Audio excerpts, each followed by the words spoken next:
आज के हमारी इस गहन चर्चा में हम इसी सूक्ष्म शहर के रहस्यों को खोलने वाले हैं, जिसे हम विज्ञान की भाषा में कोशिका या सेल कहते हैं। और ये चर्चा उन लोगों के लिए बहुत काम की होने वाली है जो विज्ञान को गहराई से समझना चाहते हैं। बिल्कुल। हमारे पास एक बेहद विस्तृत पीडीएफ स्रोत है, सेल पीडीएफ न्यू ज्ञानप ऑफिशियल, जो खास तौर पर प्रतियोगी परीक्षाओं की तैयारी कर रहे छात्रों के लिए तैयार किया गया है। हाँ, और इस स्रोत में बहुत ही सटीक जानकारी है। तो इसी के आधार पर हम ये समझने की कोशिश करेंगे कि जीवन की जो सबसे छोटी इकाई है ये आखिर काम कैसे करती है। देखिए, अगर तकनीकी रूप से इस शहर की बात करें तो ये केवल शरीर को बनाने वाली कोई निर्जीव ईंट नहीं है। मतलब सिर्फ एक ब्लॉक नहीं है। बिल्कुल नहीं। विज्ञान इसे जीवन की संरचनात्मक और क्रियात्मक इकाई कहता है। अच्छा, स्ट्रक्चरल और फंक्शनल। हाँ, इसका सीधा सा मतलब ये है कि शरीर का आकार भी इसी से तय हो रहा है और शरीर के अंदर चल रही अनगिनत रासायनिक प्रक्रियाएं भी इसी के स्तर पर हो रही हैं। मतलब संरचना, कार्य और जीवन का आधार, इन तीनों के मिलने से कोशिका बनती है ना? एकदम सही। तो अगर ये इतना बड़ा आधार है तो जाहिर है इसकी खोज का भी अपना एक दिलचस्प इतिहास होगा। स्रोत बताता है कि इस सूक्ष्म दुनिया की खोज 1665 में हुई थी। हाँ, रॉबर्ट हुक के द्वारा। बिल्कुल। जब रॉबर्ट हुक नाम के वैज्ञानिक ने कॉर्क मतलब पेड़ की छाल के एक टुकड़े को अपने बनाए माइक्रोस्कोप के नीचे देखा। लेकिन मुझे जो बात थोड़ी अजीब लग रही है वो ये कि हुक ने जो देखा वो असल में मृत कोशिकाएं थीं। असल में देखिए, रॉबर्ट हुक ने पेड़ की सूखी छाल को देखा था। तो उनके उस साधारण माइक्रोस्कोप में उन्हें मधुमक्खी के छत्ते जैसे मतलब छोटे छोटे खाली बक्से दिखाई दिए। उन्होंने इन खाली कमरों को सेल नाम दिया, क्योंकि लैटिन भाषा में सेल का मतलब ही छोटा कमरा होता है। अच्छा, तो नाम वहां से आया। हाँ, और चूंकि वो कोशिकाएं मृत थीं, इसलिए हुक ने जो देखा वो सिर्फ उन कोशिकाओं की बाहरी सख्त दीवारें थीं, उनके अंदर का जीवन नहीं। तो इसका मतलब हुक का माइक्रोस्कोप एक तरह से किसी पुराने खंडहर को देखने जैसा था। हाँ, बहुत बढ़िया उदाहरण है।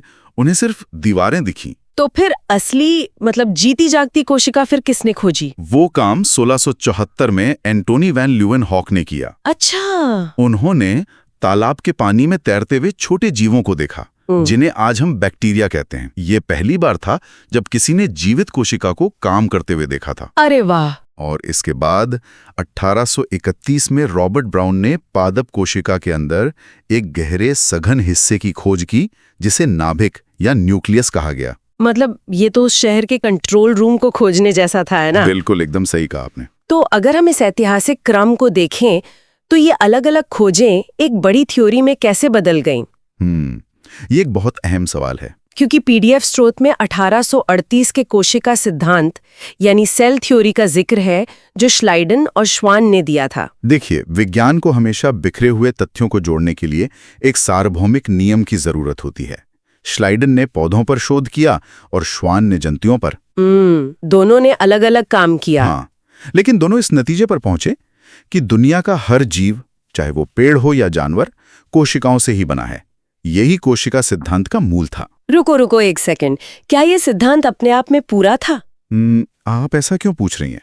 क्योंकि अगर हम कहें कि हर जीव कोशिका से बना है, तो सवाल ये भी उठता है कि वो पहली कोशिका कहाँ से आई, मतलब वो कैसे बनी? बहुत सही सवाल है, और असल में यही वो सबसे बड़ी कमी थी जिसे बाद में 1855 में रुडोल्फ विर्चो ने पूरा किया। अच्छा, उन्होंने क्या बताया? विर्चो ने एक बहुत ही प्रसिद्ध वाक्य कहा, ओमनेस सेल्युला ई सेल्युला, जिसका मतलब है कि सभी नई कोशिकाएं पहले से मौजूद पुरानी कोशिकाओं के विभाजित होने से ही बनती हैं। मतलब कोई भी कोशिका शून्य से प्रकट नहीं होती। बिल्कुल, ये एक बहुत बड़ा पैराडाइम शिफ्ट था। इसने साबित किया कि जीवन जादू से नहीं आता, बल्कि एक कोशिका से दूसरी कोशिका में मतलब निरंतर बहता रहता है। क्या बात है। अब देखिए, प्रतियोगी परीक्षाओं के लिहाज से स्रोत में कुछ सीधे तथ्य भी दिए गए हैं जो परीक्षाओं में अक्सर पूछे जाते हैं। हाँ, पीडीएफ में काफी सारी पीवाईक्यू फैक्ट्स हैं। जैसे सबसे छोटी जीवित इकाई कोशिका है, दुनिया की सबसे बड़ी कोशिका शुतुरमुर्ग का अंडा है, और सबसे छोटी कोशिका माइकोप्लाज्मा नाम का एक बैक्टीरिया है। जी, ये रट्टा मारने वाले तथ्य हैं जो सीधे आते हैं। बिल्कुल। अब अगर हम इतिहास से आगे बढ़कर इन कोशिकाओं के भूगोल पर आएं, तो क्या दुनिया की हर कोशिका एक ही मॉडल पर बनी है? नहीं, बिल्कुल नहीं। क्योंकि स्रोत के अनुसार कोशिकाओं को 2 मुख्य श्रेणियों में बांटा गया है, प्रोकैरियोटिक और यूकैरियोटिक। ये विभाजन समझना बहुत जरूरी है क्योंकि ये सीधे तौर पर जीवन के विकास को दर्शाता है। प्रोकैरियोटिक कोशिकाएं मतलब बहुत ही आदिम और सरल होती हैं। आदिम मतलब पुरानी। हाँ, इनका आकार महज 1 से 10 माइक्रोमीटर तक होता है। इनमें कोई सच्चा नाभिक यानी ट्रू न्यूक्लियस नहीं होता। तो इनका डीएनए कहाँ होता है? इनका डीएनए कोशिका के अंदर एक क्षेत्र में ऐसी खुला तैरता रहता है जिसे न्यूक्लियोइड कहते हैं। बैक्टीरिया और साइनोबैक्टीरिया इसी श्रेणी में आते हैं। अच्छा। और इनमें झिल्ली से बंधे हुए कोई अन्य अंगक या ऑर्गेनल्स भी नहीं होते। एक सेकेंड, अगर डीएनए इतनी महत्वपूर्ण जानकारी है जो कि पूरे जीवन का ब्लूप्रिंट है, तो वो ऐसे ही बिना किसी सुरक्षा झिल्ली के खुले में कैसे पड़ा रह सकता है? मेरा मतलब है, क्या वो डैमेज नहीं होगा? देखिए, ये एक बहुत ही तार्किक सवाल है। असल में प्रोकैरियोटिक कोशिकाओं का जीवन चक्र बहुत छोटा होता है। अच्छा। और उनका डीएनए बहुत सरल मतलब गोलाकार होता है। उन्हें जटिल सुरक्षा की इतनी जरूरत नहीं होती जितनी बड़े जीवों को होती है। उनका काम बस बहुत तेजी से विभाजन करना है, इसलिए सब कुछ एक ही जगह खुले में रहता है। मतलब ये एक स्टूडियो अपार्टमेंट की तरह है जहां रसोई, बिस्तर और काम करने की जगह सब एक ही हॉल में है ना? कोई अलग कमरे नहीं है। हाँ, एकदम सटीक एनालॉजी है। तो फिर यूकैरियोटिक कोशिकाएं क्या हैं? क्या वे किसी आलीशान हवेली की तरह हैं? तकनीकी रूप से हाँ, यूकैरियोटिक कोशिकाएं बहुत जटिल होती हैं, जिनका आकार 10 से 100 माइक्रोमीटर के बीच होता है। यहाँ एक सच्चा नाभिक होता है जहां डीएनए एक सुरक्षित झिल्ली के अंदर बंद होता है। इस हवेली में हर विशिष्ट काम के लिए अलग-अलग झिल्ली युक्त कमरे यानी अंगक होते हैं। जैसे कि इंसान और जानवर। बिल्कुल। पौधे, जंतु, प्रोटोजोआ और कवक सब इसी श्रेणी में आते हैं। और अगर हम इस हवेली के 2 अलग-अलग डिजाइनों की बात करें, मेरा मतलब है पादप कोशिका और जंतु कोशिका, प्लांट और एनिमल सेल, तो इनमें क्या मुख्य अंतर है?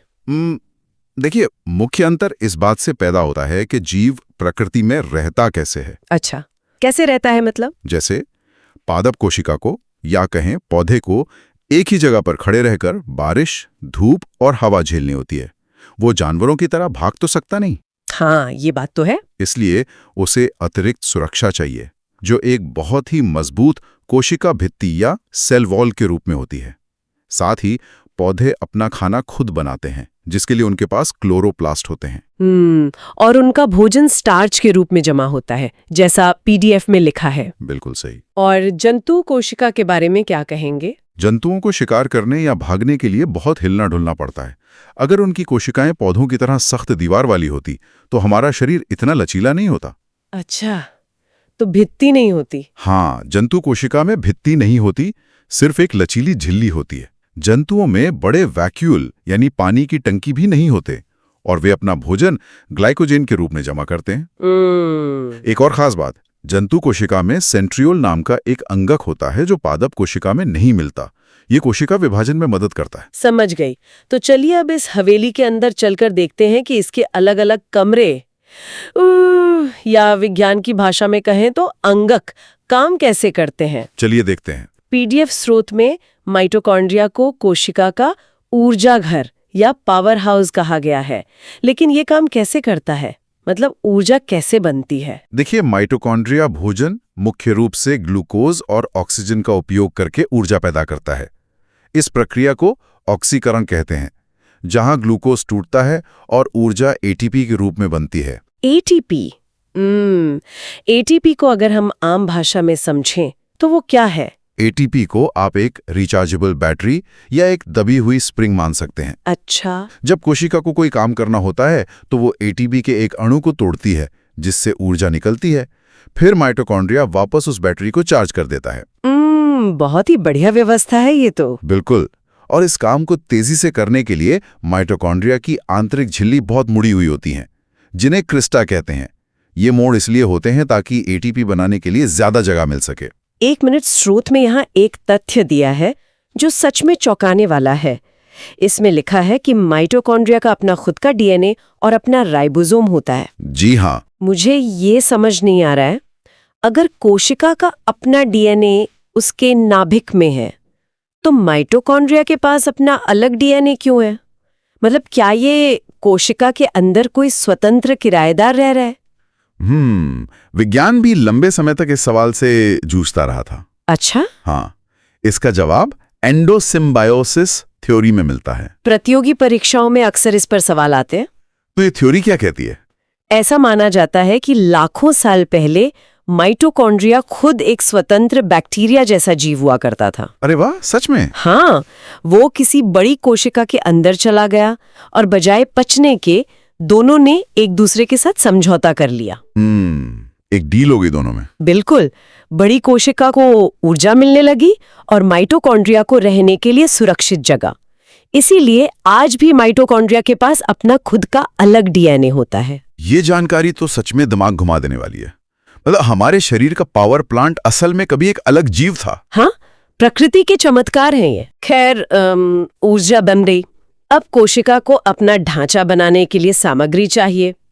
स्रोत में राइबोसोम और एंडोप्लाज्मिक जालिका का जिक्र है, जिसे ईआर भी कहते हैं। राइबोसोम कोशिका के सबसे छोटे कण हैं और इनके चारों ओर कोई झिल्ली नहीं होती। ये कोशिका की प्रोटीन फैक्ट्री है। मतलब ये प्रोटीन बनाते हैं? जी, अमीनो एसिड को जोड़कर प्रोटीन बनाना इनका काम है। अब बात आती है एंडोप्लाज्मिक जालिका यानी ईआर। ये कोशिका के अंदर एक ट्रांसपोर्ट नेटवर्क की तरह काम करता है। स्रोत में इसके भी दो प्रकार बताए गए हैं, खुरदरी और चिकनी। हाँ, रफ और स्मूथ ईआर।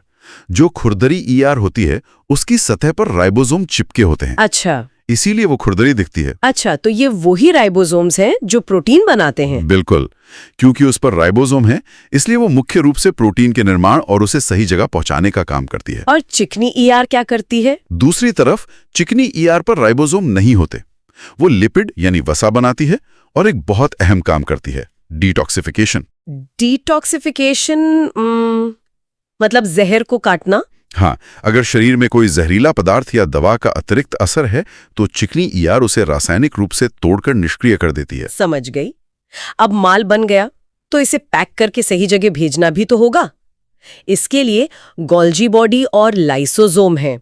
मैंने देखा है परीक्षाओं में अक्सर छात्र इन दोनों के कामों को लेकर उलझ जाते हैं। देखिए, इसे इस तरह से याद रखा जा सकता है कि गोल्जी बॉडी एक डाकघर है, यानी पोस्ट ऑफिस। Post office? हाँ, ये ईआर से आने वाले प्रोटीन और लिपिड को संशोधित करता है, पैक करता है और फिर उन पर रासायनिक पता लगाकर उन्हें कोशिका के अंदर या बाहर सही जगह भेज देता है। ये तो बड़ा आसान तरीका याद रखने का। लेकिन फिर लाइसोसोम क्या है? स्रोत इसे आत्महत्या की थैली या सुसाइड बैग कहता है। कोई कोशिका खुद को क्यों मारेगी? लाइसोसोम असल में कोशिका का कचरा निस्तारण तंत्र है, वेस्ट डिस्पोजल सिस्टम। अच्छा, इसके अंदर बहुत ही शक्तिशाली हाइड्रोलाइटिक एंजाइम होते हैं। हाइड्रोलाइटिक का मतलब है ऐसे रसायन जो पानी का इस्तेमाल करके किसी भी जटिल पदार्थ को छोटे छोटे टुकड़ों में तोड़ सकते हैं। तो ये एसिडिक होते हैं? हाँ, इसका पीएच स्तर लगभग 5 होता है, यानी ये काफी अम्लीय है। अगर कोशिका में कोई अंगक खराब हो जाए या कोशिका पर वायरस हमला कर दे तो कोशिका एक सिग्नल भेजती है। और फिर क्या होता है? इस सिग्नल के मिलते ही लाइसोसोम फट जाता है। इसके एंजाइम बाहर निकलकर पूरी कोशिका को ही पचा डालते हैं ताकि संक्रमण या खराबी आसपास की दूसरी कोशिकाओं में न फैले। बाप रे! इसी वजह से इसे आत्महत्या की थैली कहते हैं। क्रिश्चियन डी ड्यूव ने इसकी खोज की थी। ये तो एक बहुत ही कड़ा सुरक्षा उपाय है, लेकिन शरीर को बचाने के लिए जरूरी भी है। अच्छा, अब अगर हम केवल पौधों की बात करें तो पीडीएफ के अनुसार उनके पास प्लास्टिड नाम के कुछ खास अंगक है। हाँ, प्लास्टिड केवल पादप कोशिकाओं में होते हैं और ये मुख्य रूप से 3 तरह के होते हैं। पहले क्रोमोप्लास्ट जो रंगीन होते हैं और फलों फूलों को लाल, पीला या नारंगी रंग देते हैं। और दूसरे ल्यूकोप्लास्ट जो सफेद या रंगहीन होते हैं। इनका काम सिर्फ भोजन का भंडारण करना है। उदाहरण के लिए स्टार्च को स्टोर करने वाले ल्यूकोप्लास्ट को अमाइलोप्लास्ट कहते हैं। और तीसरा तो शायद सबसे मशहूर है क्लोरोप्लास्ट, है ना? बिल्कुल, क्लोरोप्लास्ट हरा होता है और ये पादप कोशिका की फूड फैक्ट्री है। इसी में प्रकाश संश्लेषण होता है। जी, फोटोसिंथेसिस। इसके अंदर की संरचनाओं को ग्राना और स्ट्रोमा कहते हैं, जहां सूरज की रोशनी को भोजन में बदला जाता है। इन अंगकों के अलावा एक वैक्यूल का भी जिक्र है। वैक्यूल एक तरह की पानी की टंकी है जो पानी, लवण और अपशिष्ट को जमा करती है। पौधों में ये बहुत बड़ी होती है और कोशिका के ज्यादातर हिस्से को घेर लेती है। तो इसका काम क्या है? इसका सबसे जरूरी काम है कोशिका के अंदर परासरण दाब यानी टर्गर प्रेशर बनाए रखना। अगर वैक्यूल में पानी भरा रहता है तो कोशिका तनी हुई और कठोर रहती है। जब पौधे को पानी नहीं मिलता तो वैक्यूल सिकुड़ जाता है और पौधा मुरझा जाता है। अच्छा, तो पौधे इसी वजह से मुरझाते हैं। अब इस पूरे शहर की सीमाओं को समझते हैं। कोशिका झिल्ली और कोशिका भित्ति के बीच का तकनीकी फर्क क्या है? देखिए, हर कोशिका, चाहे वो जंतु हो या पादप, उसके बाहर एक लचीली परत होती है जिसे कोशिका झिल्ली या सेल मेम्ब्रेन कहते हैं। ये लिपिड और प्रोटीन से बनी होती है और इसे अर्धपारगम्य यानी सेमी परमिएबल कहा जाता है। अर्धपारगम्य का मतलब क्या? ये एक वीआईपी एंट्री गेट की तरह है। बिल्कुल सही। ये तय करती है कि कौन सा पदार्थ अंदर जाएगा और कौन सा बाहर आएगा। हर चीज इसके आर पार नहीं जा सकती। और पानी कैसे जाता है? पानी का इस झिल्ली से होकर गुजरना परासरण या ऑस्मोसिस कहलाता है। पानी हमेशा वहां जाता है जहां पानी की मात्रा ज्यादा से कम की ओर होती है, ताकि संतुलन बना रहे। और कोशिका भित्ति क्या करती है? पादप कोशिकाओं में इस झिल्ली के बाहर एक और कड़ी परत होती है, कोशिका भित्ति। ये सेलुलोज से बनी होती है। इसकी खासियत ये है कि ये पूर्णतः पारगम्य होती है। मतलब ये किसी को रोकती नहीं है? नहीं, ये एक जालीदार लोहे के गेट की तरह है। ये ढांचा और मजबूती तो देती है, लेकिन पानी या रसायनों को अंदर बाहर आने से नहीं रोकती। रोकने का मुख्य काम अंदर मौजूद कोशिका झिल्ली ही करती है। एकदम सही। चलिए, अब हम इस पूरे शहर के नियंत्रण कक्ष यानी नाभिक में प्रवेश करते हैं। स्रोत इसे ब्रेन ऑफ सेल कहता है। यहीं से डीएनए और आरएनए का पूरा खेल चलता है। हाँ, नाभिक के अंदर एक छोटा सा हिस्सा होता है जिसे न्यूक्लियोलस कहते हैं, जो राइबोसोम बनाने का काम करता है। अच्छा। लेकिन नाभिक का सबसे अहम हिस्सा है क्रोमेटिन। ये धागों जैसा एक जाल है जिसमें हमारी आनुवंशिक जानकारी यानी डीएनए मौजूद होता है। डीएनए, जिसका पूरा नाम डीऑक्सी राइबोन्यूक्लिक अम्ल है, इसकी संरचना हमेशा एक घुमावदार सीढ़ी जैसी दिखाई जाती है जिसे डबल हेलिक्स कहते हैं। लेकिन ये सीढ़ी बनती कैसे है? देखिए, इस सीढ़ी के किनारे शर्करा और फॉस्फेट से बने होते हैं और जो डंडे होते हैं वे 4 तरह के नाइट्रोजन बेस से बनते हैं। एडेमिन, थाइमीन, ग्वानीन और साइटोसिन। यहाँ चारगाफ का नियम लागू होता है। ये नियम क्या कहता है? ये नियम जीवन का एक बहुत ही सख्त गणित है। इसके अनुसार ए हमेशा टी के साथ ही जुड़ेगा और जी हमेशा सी के साथ ही जुड़ेगा। ये बॉन्डिंग कभी नहीं बदलती। यहाँ डीएनए और आरएनए को समझने के लिए अगर हम एक उदाहरण लें तो मान लेते हैं कि डीएनए एक बहुत ही प्राचीन और अमूल्य रेसिपी बुक है। अच्छा, दिलचस्प है। हाँ, इसमें शरीर को बनाने की सारी जानकारी है। ये इतनी मूल्यवान है कि इसे कभी नाभिक रूपी लाइब्रेरी से बाहर नहीं निकाला जाता।